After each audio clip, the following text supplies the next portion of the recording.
Tracy from SarahDarkMagic.com here, and I'm back. I wanted to take another look at Witch+Craft, which I did a flip through a few days ago. And that's because I really wanted to start understanding the crafting system, and as I was reading it, there was a lot of things that stuck out to me as pretty interesting and cool ideas to bring in. So first, this is chapter 1, Domestic Magic, and part 1, Crafting. And one of the interesting things I had trying to absorb what was going on with the crafting rules is that there's a lot of stuff all happening at once that you kind of have to just go with part of it because it's a brand new thing, and then learn later what it really means. So if I jump around during that is a key piece why. And so they start off right away with just explaining how does crafting work in this system. And with it there are 6 steps, and the crafting rules use a d6 in order to adjudicate the crafting action, which is a later step here. So the first step is a blueprint, and in here you propose a project. Usually you work with your GM about what item it is that you're going to create. It'll be limited to any trade class ability you have, and can be something as simple, according to this book, as a tablecloth to as complex as a longboat with enchanted oars, or even more complex, as you'll see in a moment. And then once you've negotiated this out,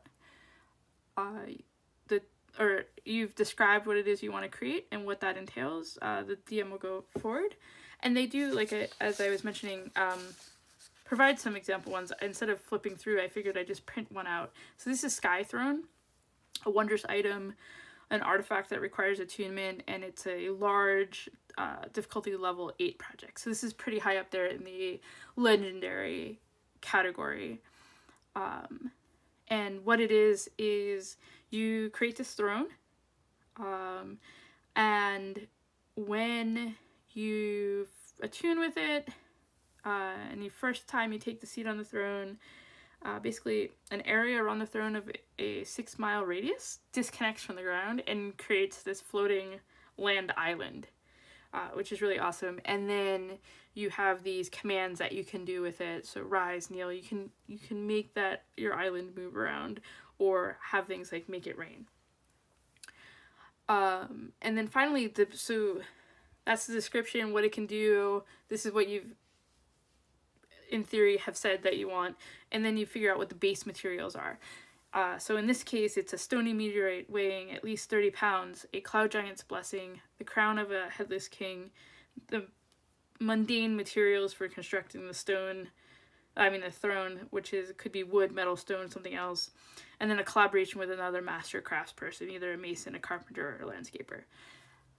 And one of the awesome things about this to me is that, so obviously being able to create your own wondrous items is cool and awesome, but here you have, in order for these to be base materials that are part of this blueprint, because the whole thought is that you should be able to then build this, right? Whether or not you can is something different, but this thing can exist in the world. And that means this is world building. So there has to be a headless king and a crown that you can get. Now, maybe headless king lived 1,000 years ago or something, but at some point in that world, this exists. A cloud giant obviously will have to exist. A meteorite, and then where did that come from, and what else might be part of it? That's all there that you're building up, and I thought that was pretty awesome.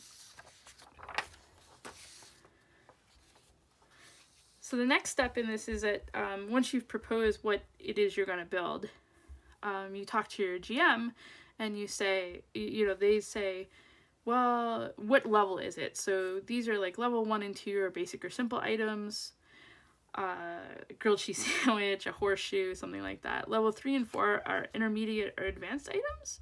So they have examples of a beautifully embroidered shirt, or a non-magical weapon, or a flambe. 5 and 6 are complex or master level. So an enchanted sword, a bejeweled crown, a seaworthy keelboat, for instance. And then level 7 and plus are exemplary or legendary. And then there are optional rules for rudimentary objects. There's something very simple that pretty much anyone should be able to create. So simple simple oatmeal, or sharpening a stick. And then once you know the difficulty level, you can create the DC, which is a difficulty level times 5 plus 5. And that just gives you a number that you have to hit when you do in step 4 your craft action. And then sometimes the GM will also take into consideration some of your other accomplishments. So if you've been doing other projects that are similar building up to it, that difficulty level might be slightly different than, or how hard it is to do will be slightly different than if you're just going for this without having done a lot of other crafts or other similar activities. And then the base materials is figuring out what has to be in there to make this work.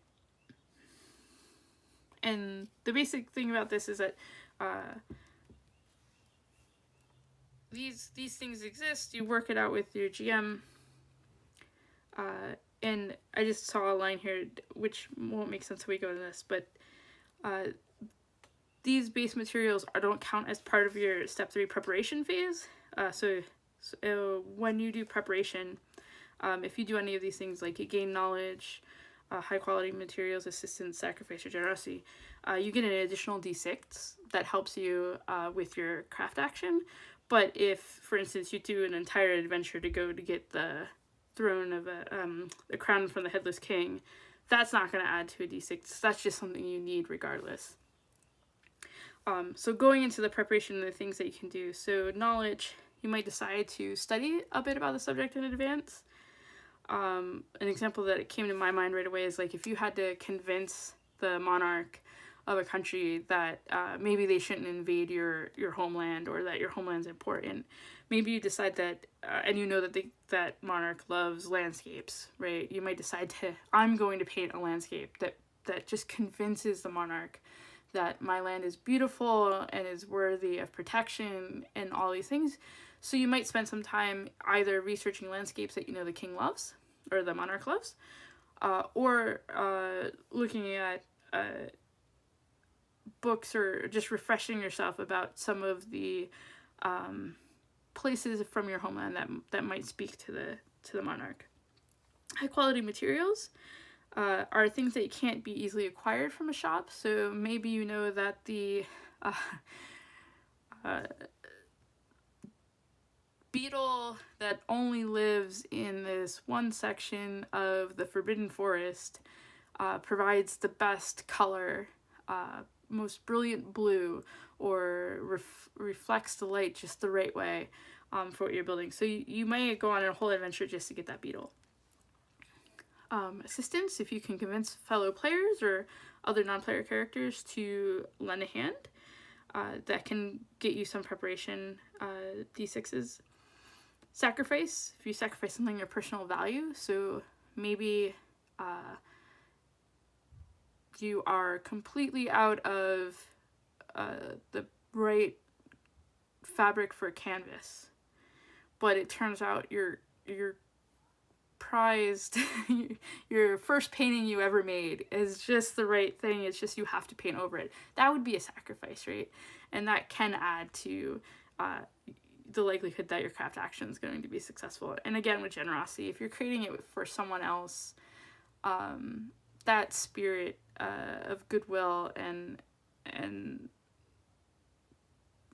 giving of oneself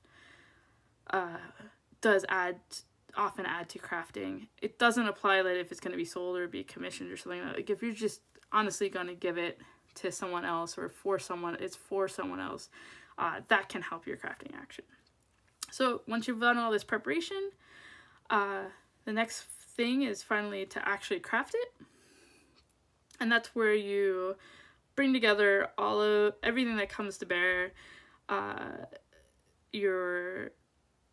If you have a trade class, the d6 is associated with your tier, any toolkit modifiers, any of your preparation, so forth. And then after you do this roll, so one of the interesting things about this is that you can decide to roll everything just at once. Like, hey, I did all this prep. I have all these other die. I'm just going to roll everything and let it go where it may. Or you can decide to roll them one by one until you finally reach your number. And that will help you limit, for instance, you may have prepared something that you don't actually need to use for this, and then thus you could save it for another project, potentially. And then step 5 is fine-tuning. So as you roll d6s, most people know that, you know, there's 1 to 6. And so what they ended up using here is that anytime you roll a 1, you add either you add a flaw or you increase the level of flaws in the object. And likewise with a 6, this time it's boons. So if you roll 2 1s, you can add a substantial flaw. So in this scenario, for instance, the example given is an arrow fletching is crooked and it gives disadvantage versus AC. So it's a mechanical, if the substantial level is a mechanical feature that makes it perform better or worse. If you rolled 1 6, you can add a boon, and that's a minor one. It's usually a cosmetic aspect to it. So here, an example boon would be the manuscript is illuminated. And then above that are dangerous. If it's flaws, level 3 is a dangerous flaw. And these are things that the item itself performs as expected, but it might have harmful consequences for the user. And then a magical boon is, it again performs as expected, but might have a surprising magical benefit or alternative function. So I thought that was pretty cool too,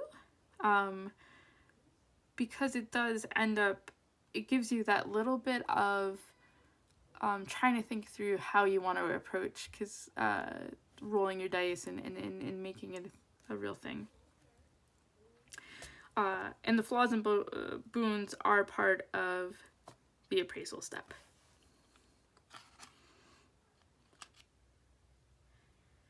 And there are some rules here. So for instance, like if it was very close but you didn't quite make the difficulty level or the DC, you can decide to add a flaw or lose a boon in order to make it over if it's very close. So yeah, so that's to me awesome. Just thinking through how to do crafting and how to add these things and make it so it's not just a yes or no. The other thing about using the d6s instead of rolling on like a d20 or something like that is that depending on what difficulty DC you're trying to hit, trying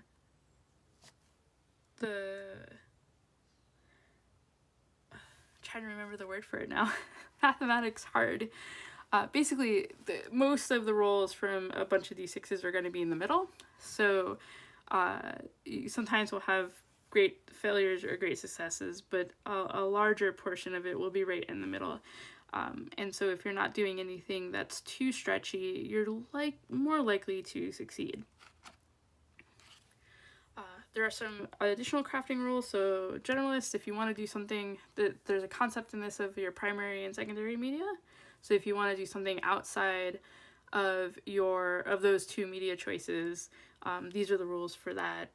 Crafting times, overall the book has the assumption that you're either going to do it as a group activity and thus the time isn't going to take very long, or you're just doing a smaller thing crafting wise, and so again it won't take very long.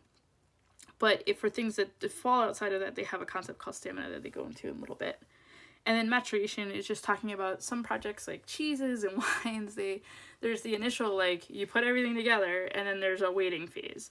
And what this is saying is that when you have something like that, the craft action is about the quality at the end of the maturation process, with the exception that if anything happens during that time period, that also can affect the quality. So it just says if nothing else is interrupted or otherwise, it says foiled or, that's what's going to happen, is what the crafting action says. If something does interrupt it, then you can do a repair attempt. And then this is all about repairs. I feel these are more like guidelines rather than strict rules, because it just says that like for most mundane things, it's probably slightly easier to repair it than to create it. But when you start getting into like legendary or exemplary projects, then when those are damaged, those might even be harder to repair than it was to originally craft it. And then everyone, every trade class gets a modest workspace to start with. So part 2, trade classes. These are the types of trade that you're doing as a craftsman, or craftsperson. So it could be an armorer, glassblower, blacksmith. That's a trade class. And they all follow the same sort of progression. So it uses tiers instead of levels to help minimize confusion, although I just keep calling it levels anyway. How many craft dice you get. So going back to like figuring out that craft action, if you're 5th level, you get to do 5d6 as part of your craft action right away. Stamina is how much effort I have a really hard time figuring out how to think of this one. It reminds me most, I don't know if anyone else does agile methodology at work, but when we figure out work we're doing, we're supposed to give them points, and they're not points that mean time on a clock, and they're not points on how much effort it is for me versus another person, because all of those, they would be all over the place. It's meant to be an explanation of approximately how much effort is in that particular project. And then so if I say it has story point of 5, it's a pretty big project, probably going to take someone a week or so approximately. And the other thing is everyone decides what points mean on their own. And I say all of that to mean that as we'll learn later, the stamina required to finish a project is based off of the difficulty level. But how much of that project you can do each 8-hour day approximately is going to vary dependent on how skilled you are, which, going back to agile stuff, makes perfect sense to me. And I thought was a cool way of putting it into here, because it simplifies it a lot. Another thing about trade classes, and in particularly media, is that the way this book presents things, most media, it's probably, so you get a in-world language that they call the lingua franca that is associated with a particular media. So crystals, for instance, in this book are, related a lot to dwarves. There are other cultures too. But it goes back to that world building stuff. So you can start saying what types of media or approaches to creating different cultures in your world have, because the ones that are, most likely to use a particular type of painting or particular type of media, there's probably a lot more instruction books or just ways of speaking or tools were probably named by that culture, and thus that becomes the most important language for that media. And I thought that was pretty powerful and interesting as well. Instead of just saying everyone learns common and everything's written in common and there's no specialization. Finally, media, which is the important part here. You get your primary and your secondary, and there's 6 media types that are listed. Crystals, drafting, living arts, metals, textiles, and wood. And this I thought was really interesting because most of these things are materials. So crystals, obviously, metals, textiles, and wood. Those are obvious. These are materials. Living arts is also a material. It's really about your materials are things that are or have come from living things. And I know wood has too, but it's a lot more about hairstyling and cosmetic arts or flower arrangements, those sorts of things. But drafting, because drafting is a method of using materials to me. I thought it just stuck with me a lot, and I think I'm cool with it, but it was just very interesting because so drafting, it's drawing, painting, cartography, penmanship, and crafting of words, for instance. And that makes perfect sense that you need something here, right? Because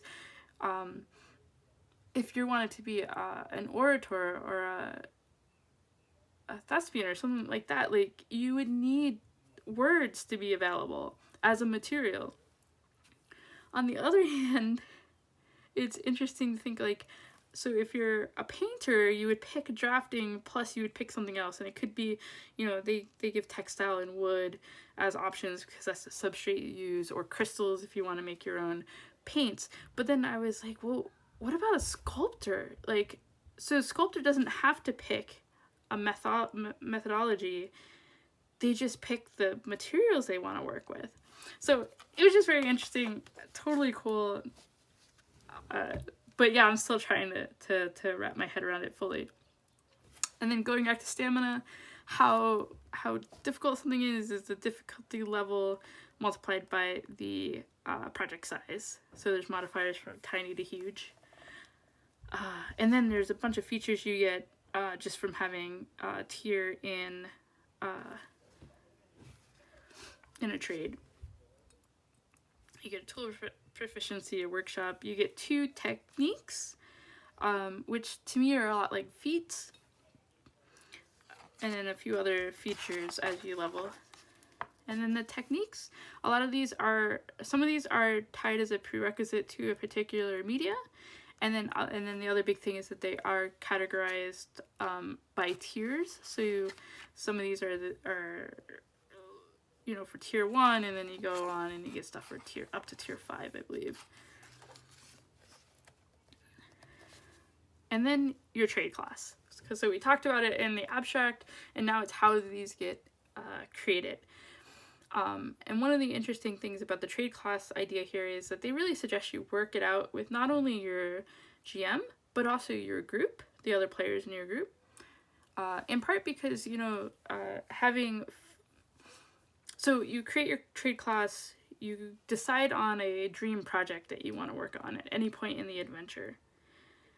And that, again, going back to the whole idea of world building, so the dream project obviously, you know, should fit into the world, and also the other players in the group. Their characters might be interested in contributing to it potentially, or you basically create a collective where you're all helping each other.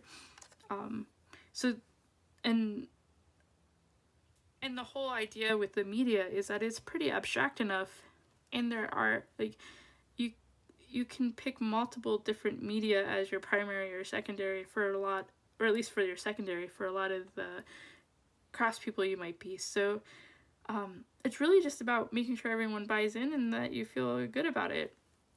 But they do offer some quick builds. And so I'll just go over the crystals one real quick. They do it for each media type. Crystals, if you're in this group, crystals are your primary media. And it gives a little information about, like, what crystals are, what types of work it covers. So in this case, like glass, ceramics, rocks, and gemstones. It talks about the languages of the trade. So here's Dwarvish, Goblin, and Gnomish are common because they plumb their supplies from the belly of the earth. So that made a lot of sense.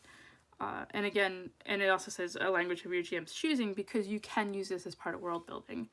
And then you pick your secondary material. So now we're going into individual builds. So glass blower, metals is a secondary. You get your tools, so you get to define out what your tool set is, what your workshop looks like, what's in it, and then your 2 starting techniques. So I thought that was really cool. And again, workshop, that's definitely world building.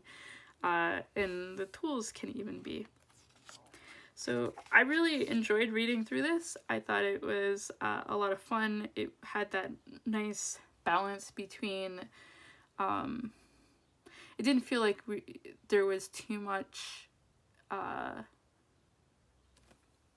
busy work, or just like keeping numbers around or details around, but still providing enough details that you can use it to help in world building or to flesh out your character further and stuff like that. And then the last thing I just wanted to go over real quick is that they do provide a character sheet that they've modified to help keep track of the information. So this whole side here is your trade, workshop, primary and secondary media, lingua franca, and tier. And then right here you get to put your stamina, and as well as your dream project. And then down here is techniques and tool proficiencies. And on the back you also have a whole area for materials. So I'd like to say thank you to everyone for watching. If you'd like to see more content, feel free to subscribe or hit the bell. And hope to see you again soon. Thanks. Bye.